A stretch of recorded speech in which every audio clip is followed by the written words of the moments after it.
Olá, nerds, geeks e afins! Estamos todos aqui em missão para o terceiro episódio da primeira temporada da série Peacemaker, exibido na HBO Max.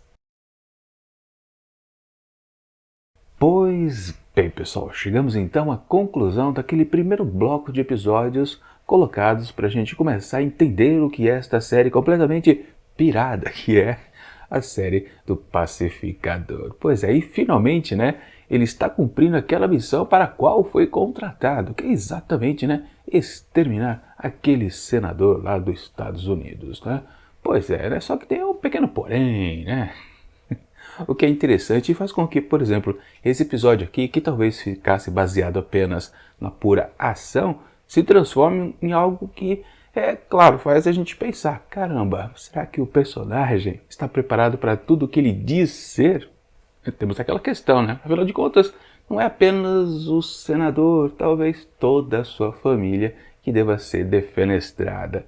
E caramba, quando isso acontece no episódio, é muito interessante, porque inclusive, né, acaba se fazendo uso daquele outro personagem também super principal aqui também para a série, né, que é o Vigilante. E eu realmente nunca pensei que ele pudesse literalmente fazer as vezes do Pacificador. Eu pensava apenas que seria um personagem, mesmo que fosse considerado principal, né, mas à parte, sempre mais do lado, como um cara que ajudasse a fazer as graças da parte cômica da série, mas não, ele acaba assumindo a postura de, no fundo, ser mais perigoso do que o próprio Pacificador. O que injeta um certo dinamismo bastante interessante para o desenvolver, então, da série. Porque a gente pode pensar, caramba, será que ele vai sempre fraquejar o Smith? Ele vai toda hora pensar duas vezes se mata ou não mata, e aí o Vigilante que vai ser o cara mais que tem que fazer as coisas mesmo? Pode ser que sim, pode ser que não. Isso, claro, a gente vai conferir no decorrer do andamento aqui da trama. Que, claro, quando a gente chegou no final do episódio, a gente entendeu completamente que ela é muito mais complicada do que parecia. Afinal de contas, a questão não é eliminar apenas um alvo, mas milhões, pelo jeito, né?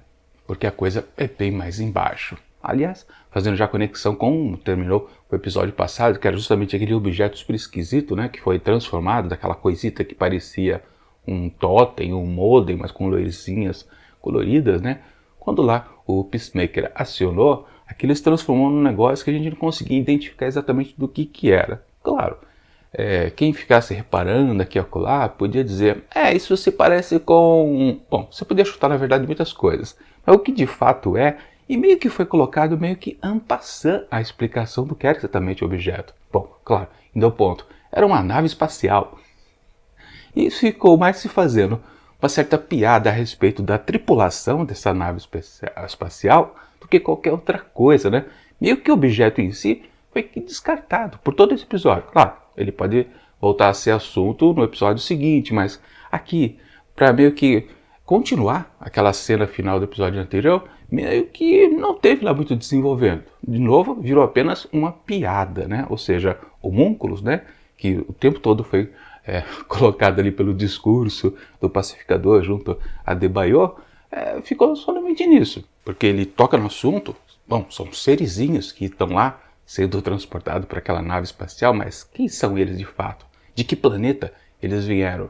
Na verdade, o tom de mistério se mantém o tempo todo até o final do episódio, onde aí a gente entende exatamente do que se trata a tripulação daquela nave. E bom, tirando isso, o episódio ficou na questão de se transformar em algo completamente de ação. Claro, todo o lado cômico que a série possui continuou o tempo todo, em vários e vários momentos, não se desperdiçou a oportunidade de fazer alguma gracinha, sempre naquele quesito assim do fora do correto, né?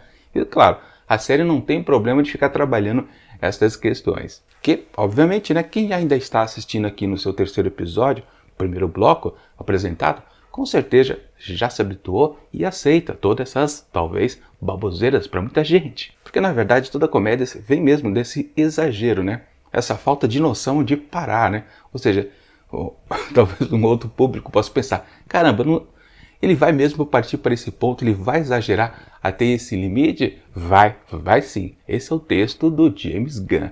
E eu acho que ele é mais claro sem freios do que ele foi, por exemplo, lá em Guardiões da Galáxia, que era um pouquinho mais moderado. Bom, levando em consideração que, obviamente, né, lá nos filmes do cinema, a classificação de censura era um pouquinho mais baixa, obviamente. E aqui ele está completamente livre, afinal de contas, isso aqui é uma série 18 anos. Ou seja, se inclui de palavrões, né, a nudez, como apareceu aqui também neste episódio, também numa cena pra lá de engraçada, né? Afinal de contas apareceu a foto lá da senhora Liotta de Baiana.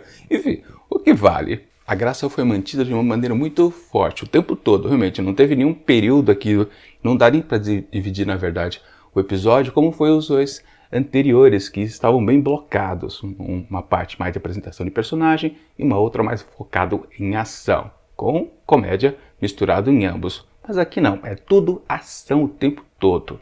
Ou pelo menos um clima tenso, sempre presente. Mas daquelas, se até o Economus, que a gente pensava que nunca seria um personagem que partiria para a ação, até ele foi assim de fato, ou seja, realmente a gente não pode reclamar que esse episódio aqui não chega talvez no ápice, por enquanto, dessa trinca de episódios.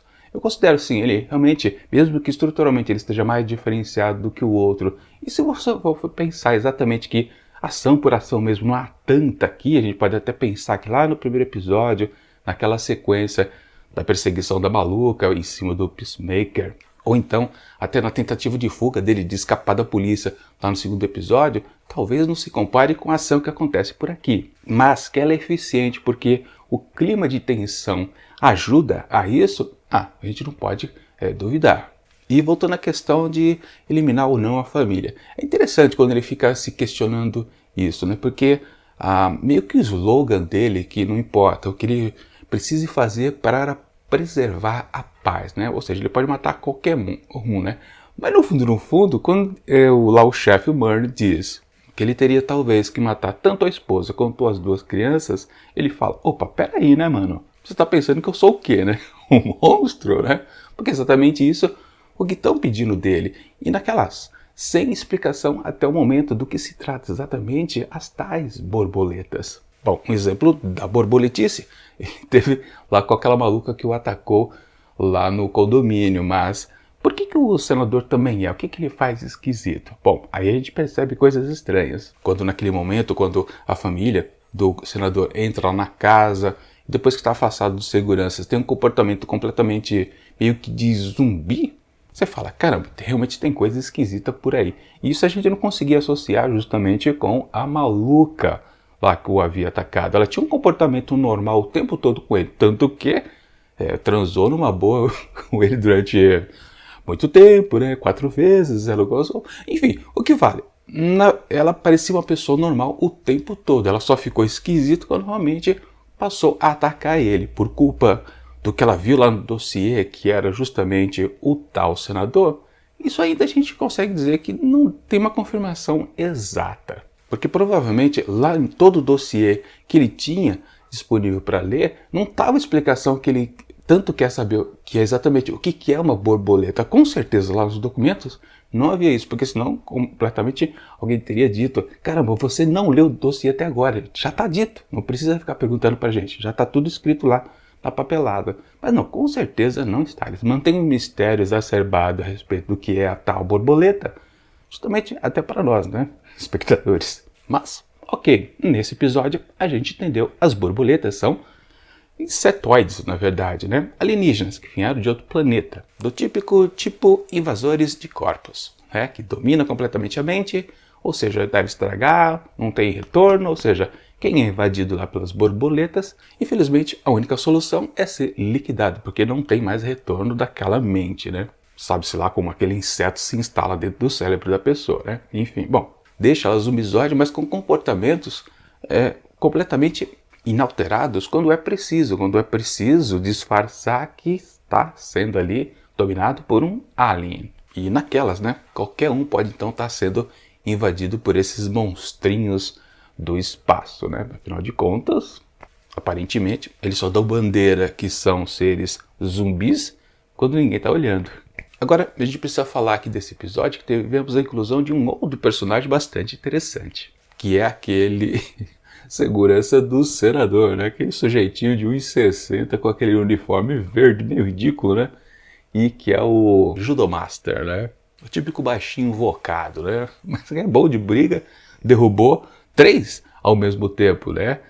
Vamos combinar que talvez ali o mais fraco ali é a Harcourt, por não ser exatamente uma super-herói barra anti-herói, porque os outros dois são, né? Peacemaker e Vigilante, talvez digamos que eles tenham mais habilidades de fugir de um vilãozinho, mas também não, né? Os 3 apanharam feio, claro, ela caiu primeiro e depois os outros 2 foram até arrastados lá para dentro. Aliás, por quê, né? Por que não levou ela também? É uma cena meio esquisita. Tá certo que ela rolou um pouquinho mais para baixo, talvez ele não tivesse tempo, mas é aquele motivo esquisito do texto, né? Bom, e assim, claro, ele atacou o guarda, né, o segurança, o Judomaster, quando ele percebeu que já havia sido abatida toda a família do senador, sobrando apenas lá, então, o seu contratante, digamos assim, né? Agora, fica aquela questão pertinente, né? O Judomaster também está borboletado? Ou realmente toda a sua habilidade, sua força é decorrente das suas técnicas de artes marciais? Principalmente, acho que o judô, né? Enfim, não importa. O que é esquisito, por exemplo, foi aquele momento que o senador falou para ele: não, vai para tal lugar, não lembro exatamente para onde ele foi, né? Mas pega o túnel aqui e sai lá para frente. Também me pareceu não uma coisa que tem a ver com uma certa conexão com a história de outros episódios, mas algo que para conectar o Economus na parada. Justamente por o Judomaster sair e ele acabar perseguindo, né, lá o analista de sistema, e simplesmente a gente perceber que um manezão também pode derrotar um certo vilão. Foi bacana também, né? Com direito a dancinha mais uma vez por aqui, né? Claro que também teve algum pouquinho de ação lá com o trio, né? Murney, Harcourt e também a Adebayo, né? Invadindo a casa à procura dos 2 desaparecidos. Que resultou mais em momentos cômicos do que qualquer outra coisa, né? Porque basicamente de ação mesmo, eles não fizeram muita coisa lá dentro da mansão. Mas é curioso uma outra cena com a Adebayo, que é justamente, e junto com a Harcourt, né? Quando apareceu aquele outro segurança que tinha certa necessidade de também ser eliminado, só porque ele tinha visto a presença das duas ali. Já que aquela missão é secreta, né? Eles nunca podem ser descobertos, né? Não pode cair na mão de autoridades, porque com certeza Amanda Waller não está sancionando nada do que eles estão fazendo. Quer dizer, por baixo sim, né? Mas oficialmente me parece que não. De qualquer forma, a cena foi interessante, porque ela, a Adebayo, vacilou em atirar no sujeito. E aí Harcourt teve que agir e liquidar a parada. Porque ela é a personagem, na verdade, mais centrada que a gente tem por aqui. Tirando, claro, o chefe, o Murney. E falando, não, centrado, né? Mais uma vez tivemos aquele climinha entre ela e também o Peacemaker, né? Naquele papo ali, enquanto esperavam uma vez de poder continuar a atividade, aquele papo furado, aquele meio chaveco, né? Sim, a gente pode postar aqui, entre os dois ainda vai acontecer alguma coisa. Porque desde aquele encontro lá no barzinho, ficou alguma coisa no ar, né? Assim, vai render alguma coisa, tem que render. Acho que todo mundo já tá torcendo pra casar alguma coisa dali, né? Se bem que a gente tem que levar em consideração que não sai alguma coisa muito ousado, porque precisamos lembrar que ela, a atriz, é protegida do chefe. E o chefe que eu me refiro não é o chefe Murney ali, não é o chefe Amanda Waller, não. O chefe aqui em questão é James Gunn, diretor e escritor de todos os episódios até agora. Pois é o chefe da parada. É a senhora Gunn. Ou seja, a gente não vai ver nada assim mais ousado realmente da parte dela, com certeza. A não ser que talvez, bom, vai que é um casal liberal, né? Enfim, o que vale. Um bom destaque aqui também do episódio, que gera tanto um lado tenso quanto também cômico, foi justamente aquele momento de tortura, né? Onde o o senador, ele pensava que ia conseguir informações, porque obviamente, né, ele já sabia pelo ataque que as borboletas estão sendo perseguidas. Ele ali, tratando de obter informações, meio que resolveu fazer aquele jogo de intimidações, torturando o vigilante. Só que Peacemaker, pelo menos, foi safo, né? Ele sabia muito bem que não podia abrir a boca, porque se ele desse todas as letras, depois os 2 seriam eliminados ali. Isso é óbvio, né? Não precisa nem ensinar isso para um idiota, né? Ou seja, ele só estava ganhando tempo para se desvencilhar por conta própria ou esperando, né, que o resto da equipe fossem salvá-los, né? Que foi exatamente o que estava acontecendo, na verdade, as duas coisas ao mesmo tempo. Ele estava se desamarrando ali das cordas e o pessoal estava realmente fazendo o seu resgate. Bom, e daí já vai para a conclusão do episódio, onde tivemos aquela novidade, né? Porque depois, quando ele meteu o balaço lá, acho que foi um de 12 na cabeça do sujeito, abriu um belo de um rombo, né? Depois de um instante saiu lá a tal borboleta, né? Deixando os dois embasbacados. Bom, e aí realmente a gente entendeu tudo, né? Porque então aquela navezinha era tripulada por aqueles insetoides que invadem então os corpos humanos, dominam completamente a mente, eles ficam zumbizados e todos estão espalhados pelo mundo, né? Quer dizer, não deve ter sido a base apenas daquela navezinha, deve existir várias outras, ou seja, desdobramentos disso também vão aparecer em próximos episódios, com certeza. Ou seja, aqui com esse terceiro episódio que fecha então o primeiro ciclo e que foi propositalmente apresentado pra gente entender o que é o conceito geral da série, agora sim a gente pode dizer, tá, entendemos tudo. Melhor, tem só um porém que não, né? Que ficou ainda em aberto, que é justamente a questão do pai do Peacemaker. Ele simplesmente, depois de no final do episódio anterior, ter se colocado como uma espécie de grande oposição, talvez um grande vilão, na figura do dragão branco, aqui simplesmente ele não foi nem mencionado. Mesmo porque, né, o Peacemaker nem sabe ainda que o pai está preso. Mas o que vale é que ainda tem coisas a serem colocadas para o desenvolvimento da narrativa. Como é que o pai dele, então, o Dragão Branco, vai entrar nessa história? Porque a gente tem um conceito, então, de que o grande problema da temporada é exatamente essa invasão alienígena. Mas com o detalhe do Dragão Branco, ele vai ser um opositor de fato, ou seja, ele vai ser um segundo vilão? Ou depois, de alguma maneira, ele vai acabar entrando para o time também? Como, por exemplo, o Vigilante entrou para o time, né? Não dá para negar que não, né? Afinal de contas, ele fez metade da função do Peacemaker aqui nesse episódio, quando ele justamente fraquejou. Mas daquela, né? Ele fraqueja porque ele não sabe exatamente qual é a missão, ele não sabe exatamente qual é o perigo justamente das borboletas. Se desde o começo tivesse falado para ele, né? Não, é um insetoide que invade a cabeça, depois que invade a pessoa já era, não volta mais. É óbvio que ele ia cumprir a missão ali, né? Mas claro, em termos de história, justamente o fato dele não saber junto com a gente cria bastante tensão na ação da cena, né? Inclusive valorizando o próprio personagem, deixando ele mais rico ainda.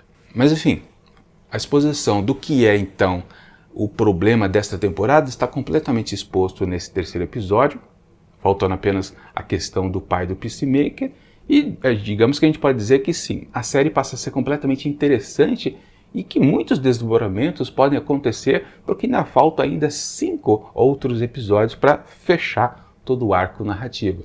Dá para ir para um monte de lugar, dá para entrar um monte de novos desafios e a gente pode pensar, tá, como é que eles vão resolver? Eles não vão caçar um por um, mesmo porque todos os corpos invadidos não estão apenas dentro dos Estados Unidos, estão espalhados pelo mundo inteiro, ou seja, tem que ter aquela chave mágica, né, que vai ser exatamente desligada, provavelmente lá no último episódio, para liquidar todos os bichinhos ao mesmo tempo, né? Porque realmente precisaria de todos os heróis do mundo para resolver essa parada, né? Um por um é que não vai dar, né? Com certeza, tem que ter um outro truque nessa história. Enfim, a conferir. É promissora, com certeza, a série no ponto que ela está. E com certeza vamos gostar do desenvolvimento. Portanto, aqui para esse terceiro episódio da primeira temporada da série, eu atribuo... talvez seja difícil dizer se esse episódio é tudo isso mesmo, mas eu acho que é porque ele vai direto ao ponto, tem bastante parte engraçada, tem uma tensão ali do momento onde ele fraqueja, ele não consegue cumprir a sua própria missão, né? Nem mesmo a sua definição do que ele é, né? Que ele se diz, né? Um herói, né? Na verdade é um anti-herói. Enfim... É um episódio muito interessante, muito bem desenvolvido. Não tem o que reclamar, não tem ponta solta por aqui.